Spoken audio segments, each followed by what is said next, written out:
আসসালামু আলাইকুম। আশা করি সবাই ভালো আছেন। আর এই মুহূর্তে আমার হাতে আপনারা একটা ফোন দেখতে পাচ্ছেন। এটা হচ্ছে ভিভো Y20। তো আপনারা দেখতে পাচ্ছেন যে এটার গ্রাফিক্স পেপারটা নষ্ট হয়ে গেছে। গ্রাফিক্স পেপার বলেন আর পোলারাইজ পেপার বলেন, যেটাই বলেন। তো এটা নষ্ট হয়ে গেলে আমরা কিভাবে একদম ইজি ওয়েতে রিপেয়ার করতে পারি, কিভাবে কাজটা করলে একদম পারফেক্টলি করা যায়। প্রথমত আমরা এই নষ্ট গ্রাফিক্স পেপারটা পুরোপুরি তুলে ফেলবো। তো তুলে ফেলার ক্ষেত্রেও কিন্তু আবার অনেকে অনেক সিস্টেম অবলম্বন করেন। তো আমি এই মুহূর্তে একটা ব্লেড দিয়ে তুলতেছি। আপনারা বাজারে অনেক টুল পাওয়া যায় কিনতে, যেটার মানে মাধ্যমে একদম ইজিলি গ্রাফিক্স পেপারটা তোলা যায়। তো আমার কাছে এই মুহূর্তে কোনো টুলস নাই, আমি নর্মালি ব্লেড দিয়ে তুলি। তো ব্লেড দিয়ে আমরা এটা তুলে ফেলবো। এখানে লক্ষণীয় বিষয় হচ্ছে আপনারা ব্লেড দিয়ে তুলেন আর যা দিয়েই তুলেন, যখন আমরা রেবন সাইডে চলে আসবেন, তো এখানে কিন্তু খুবই সিরিয়াসলি কাজটা করতে হইব, যাতে কোনো ধরনের কোনো অ্যাক্সিডেন্ট না হয়। কারণ ব্লেডের একটু আঘাতেই কিন্তু রেবন নষ্ট হয়ে যেতে পারে, অথবা গ্লাসটা এখানে তো ওই পাতলা একটা গ্লাস দেওয়া থাকে, এটাও নষ্ট হয়ে যেতে পারে। তো সেক্ষেত্রে এখানে খুব সেফলি কাজটা করা উচিত এবং সেফলি করবেন। এখন আমরা গ্লুটা রিমুভ করব। তো গ্লুটা রিমুভ করার ক্ষেত্রে আমি একটা ওপেনার ব্যবহার করতেছি। আমার কাছে 2UUL ব্র্যান্ডের একটা ওপেনার আছে, খুবই ইজিলি গ্লুটা রিমুভ করা যায় আর কি। এটা দিয়ে আমি রিমুভ করতেছি। আর ব্যবহার করতেছি হচ্ছে সাথে পেট্রোল অথবা অকটেন, আপনি যেটাই চান সেটাই ব্যবহার করতে পারেন। তবে যাতে আইপিএস প্যানেল, যেহেতু আইপিএস প্যানেলের ক্ষেত্রে আপনারা লক্ষ্য করবেন যাতে থিনার অথবা পেট্রোল যাই ব্যবহার করেন, আপনি যাতে এটা ভিতরে প্রবেশ না করে আর কি। তো এই দিকটা মাথায় রেখে কাজটা করতে হইব। তো আমরা ক্লিন করে ফেলছি। এখন আমরা এটা চেক দিয়ে দেখব যে ঠিকঠাক আছে কিনা, এবং আমরা গ্রাফিক্স পেপারটা ম্যাচ করাবো এবং তারপরে আমরা গ্রাফিক্স পেপারটা লাগানোর চেষ্টা করব। তো গ্রাফিক্স পেপার লাগানোর আগে কিন্তু ম্যাচ করানোটা জরুরি। গত কয়েকদিন আগে আমার কাছে এক ভাই ফোন দিয়ে বলছে যে ভাই, গ্রাফিক্স পেপার লাগানোর আগে দেখছি ঠিকঠাক গ্রাফিক্স দেখা যাচ্ছিল, কিন্তু যখন লাগানোর পরে দেখলাম যে কালারটা লালটি ভাব হয়ে গেছে, অর্থাৎ অন্যরকম একটা কালার চলে আসছে।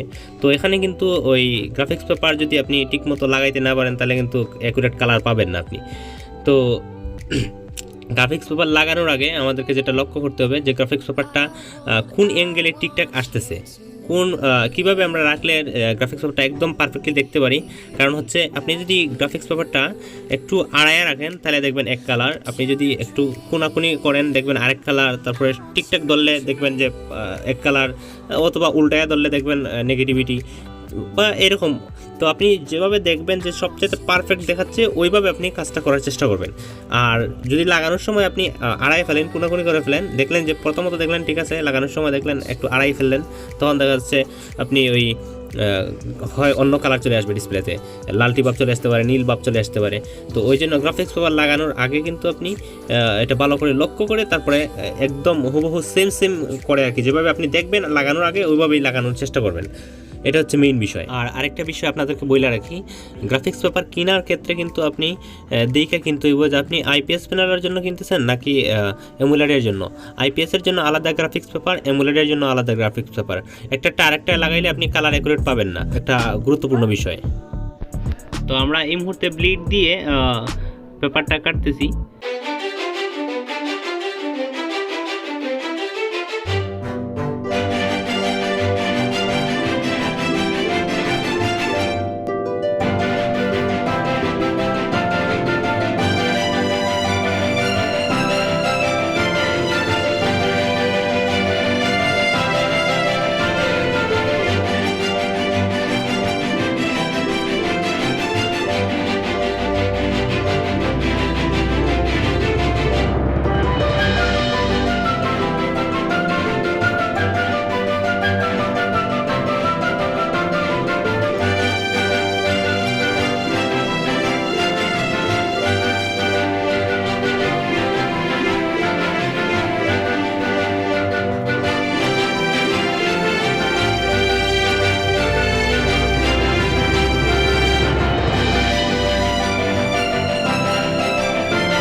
এই মুহূর্তে আমরা লেমিনেশন মেশিনে আমরা এটাকে ঢুকাইলাম। তো দেখি এখানে আমরা 30 সেকেন্ড লেমিনেশন করব।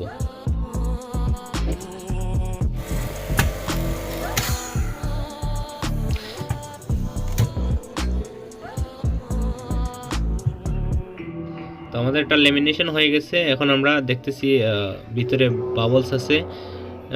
তো এটা বাবল রিমুভারে দিলাম এই মুহূর্তে। আমরা এখানে বাবল রিমুভ করতেছি 3 মিনিট ধরে এখানে দিচ্ছি। তো 3 মিনিটই বেস্ট, বেশিও না আবার কমও না। আর এখন হচ্ছে 49 ডিগ্রিতে আছে সেলসিয়াস। তো আমরা দেখতে পাচ্ছি একদম পারফেক্টলি হয়ে গেছে এটা বাবল রিমুভ। এরপরে আমরা ফোনে লাগিয়ে এখন আমরা চেক করব যে সব কিছু ঠিকঠাক আছে কিনা। তো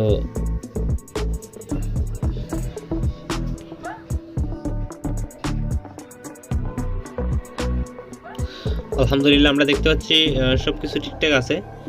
তো ফোনটা চালু হইতেছে, চালু হওয়ার পর আমরা দেখতে পারবো। তো আশা করি ভিডিওটা দেখে আপনাদের ভালো লাগবে। যদি ভালো লাগে তাহলে অবশ্যই একটা লাইক দিবেন। আর যেহেতু আমাদের চ্যানেলটা নতুন, অবশ্যই সাবস্ক্রাইব করে আমাদের পাশেই থাকবেন। আর আমরাও চেষ্টা করবো আপনাদেরকে প্রতিনিয়ত নতুন নতুন ভিডিও দিয়ে সহযোগিতা করার। ধন্যবাদ, সবাই ভালো থাকুন।